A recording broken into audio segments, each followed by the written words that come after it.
খোলা মাঠের মাঝখানে শেষ বিকেলে বাস থেকে নামল সুকান্ত। গন্তব্য দীঘলপুর, তার বন্ধু কাঞ্চনের বাড়ি। এ পথ সুকান্তের সম্পূর্ণ অচেনা। বাস থেকে নেমে দীর্ঘ পথ পাড়ি দিয়ে দীঘলপুর পৌঁছাতে হয়। বিকেল গড়িয়ে সন্ধ্যা হল। সুকান্ত হেঁটেই চলেছে।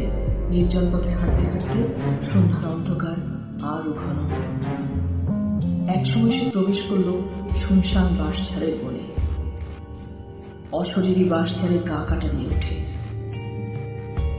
কিন্তু দীঘলপুর আর কত দূর।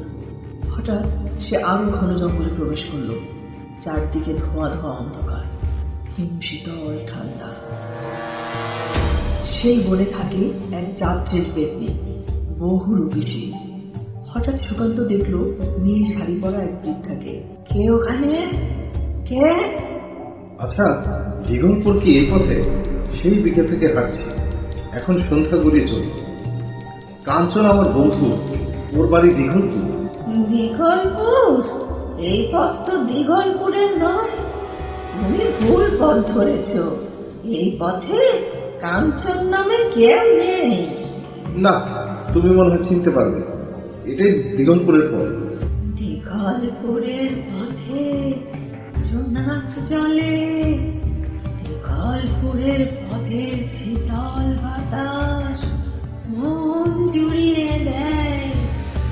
এ পথ তো দীঘলপুরের নয়। তোমার সাথে কথা বলে কোনো লাভ নেই, যাই আমি পাচারে।